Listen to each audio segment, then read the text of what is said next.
These are some recent albums I've been enjoying lately, and I'm going to talk about them now mostly so that I don't just focus on old things. I do listen to new music, and these are some very recent. Most of them are very recent things that I really like. I will be playing short bits of the music I talk about, but please support these bands in any way you can. Buying their albums in any format would be a good start. I'm always looking for bands that are still rock bands in some way, but are also using technology in interesting ways and are making music with song forms that are still somewhat conventional. So that's what these albums represent to me. Also, I tend to overuse the post-punk label thing. I'm going to still keep using it, even though it's almost meaningless now. So many things get called that. But when I say post-punk, I mean something like Public Image Limited, somewhere between Second Edition and Flowers of Romance. Bass, drums, guitars, plus strangeness, electronics maybe, with some dub and krautrock influences, ideally. And scratchy, wiry guitars. I think that is post-punk to me. Maybe slightly obnoxious singer, but not always. I think the singers have dominated the current post-punk bands, or bands that are called post-punk, and I don't necessarily listen to those, but sometimes I do. I guess annoying singer is debatable. First up is an English band called John TIMESTWO. That's John and then ×2, one word in parentheses after that, all in all caps, and an album called A Life Diagrammatic. These guys play high energy post-punk. They're a duo, slightly shouty vocals. They keep things very interesting to me. They don't over distort anything. They're not hardcore. They don't really scream, so it's not screamy post-punk. The vocals make me think of Killing Joke, though. Maybe that's just me being old and looking for older references, but there is something about that, the way he declaims the vocals. But not as aggressive. I think Killing Joke were headed into metallic areas back in their first 3 or 4 albums. There's a track called Côte d'Adour, pardon pronunciation, reminds me of the Buzzcocks instrumental Late for the Train, which is one of my favorite post-punk era songs. And so yeah, this is, I would consider this post-punk. And it sounds great. The mix is really well done, clean, loud.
Next up, Noble Rot, Heavenly Bodies, Repetition, Control. This band is made up of a guy from Metz, Alex Edkins, and Graham Walsh from, and I hope I'm allowed to say this on here, Holy Fuck, who, Holy Fuck were one of my favorite recent, or of the last 10-15 years, bands that are creatively playing rock and roll. And Also on this album is Lowell Campbell, also of Holy Fuck, and he plays drums in a way that just makes me think it's just another Holy Fuck album. Apologies to Alex Atkins, but it has very much a feel of that. And I think the drumming is like the best thing about here. It's the motoric, noi beat, propulsive energy. But the music overall has, very nice blurry sound, melodic, not too noisy, not too smooth. And there's an interesting guest spot from Immersion, which is Colin Newman of Wire, speaking of post-punk, and Malka Spiegel of Minimal Compact, another post-punk band from the 80s. There's two references. The only thing I don't like about this album is it does not even reach the 30-minute mark. I could definitely use a little more of this music, but I think that's always good to leave people wanting more, and I'm wanting more, and longer songs too.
And then up next is a band called Radian with an album called Distorted Rooms.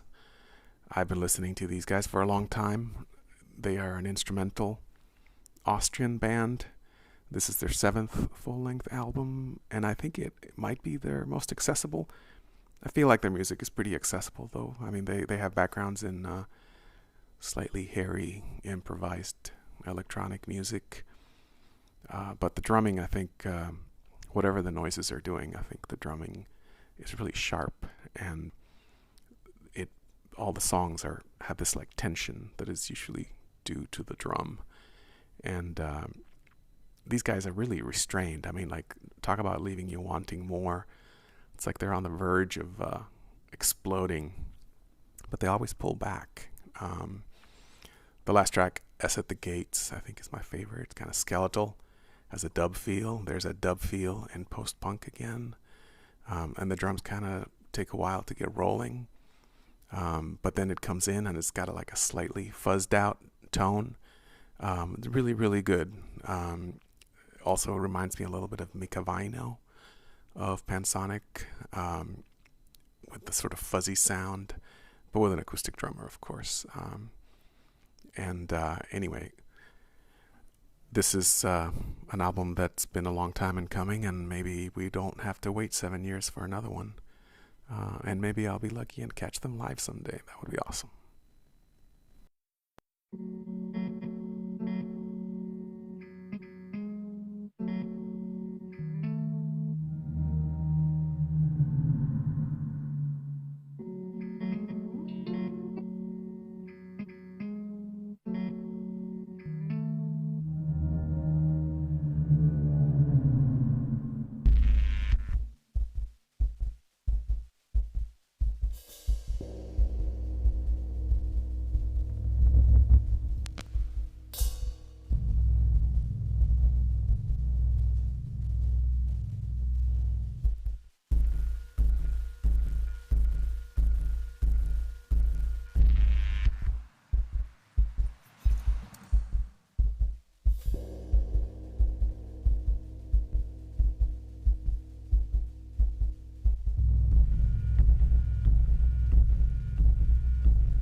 GAIKA is next with an album called Drift. GAIKA is GAIKA Tavares from London. This album is 49 minutes long. Actually, when I saw the length and the track titles in all caps, I thought I was really expecting this to be a hip-hop album.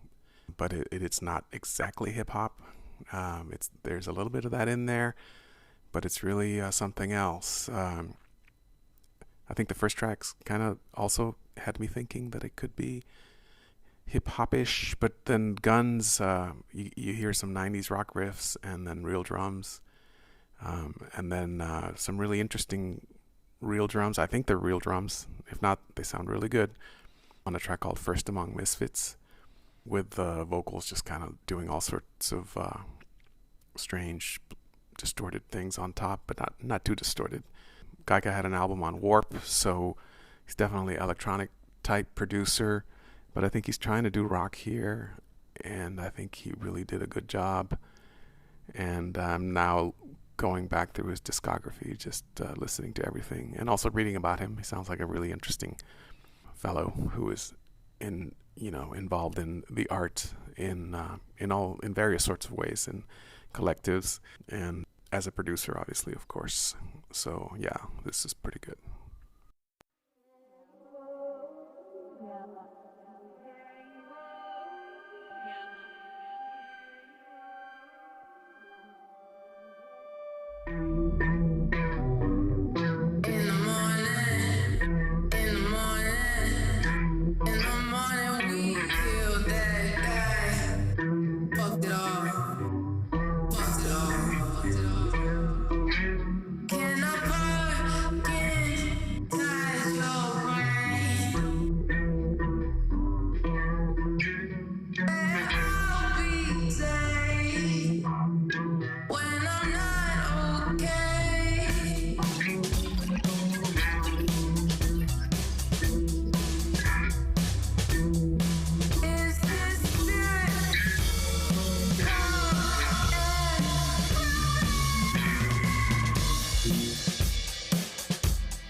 Follakzoid, they are from Chile. That's the reason I started listening to them, because I was born in Chile and I always look for Chilean bands. They have a pretty distinctive sound that you either like or you don't.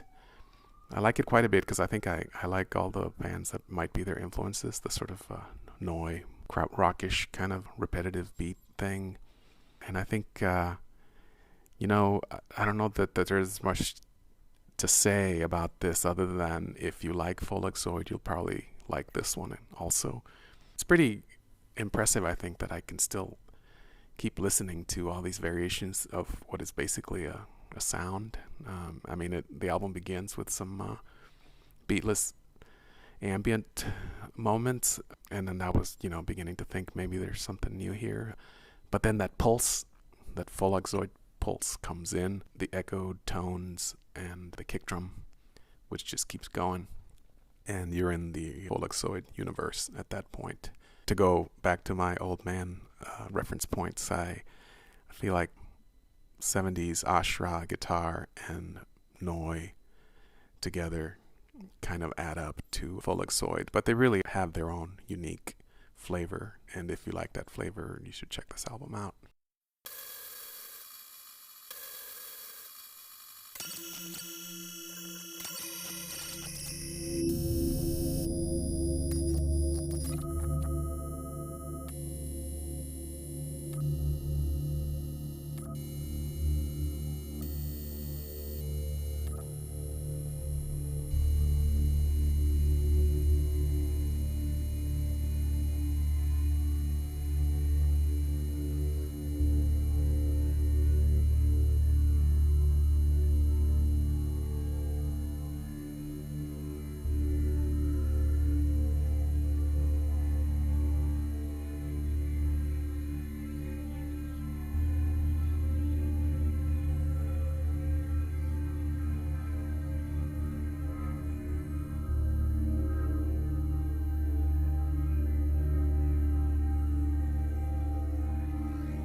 Vanishing Twin, Lazy Garden EP.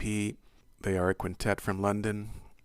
Really enjoyed this. It's quirky, dry minimalism, simple drum beats, hypnotic melodies, very tinkly keyboards, a little bit of Stereolab maybe, droney pop, very catchy songs. I think the singer has a distinctive voice that kind of maybe gives all the tracks a little samey vibe. Sometimes that's good, sometimes that's not. I kind of like it on a EP. I'm not sure about an album. We'll wait. We'll investigate their past discography too.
Should I be making all this maddening sound?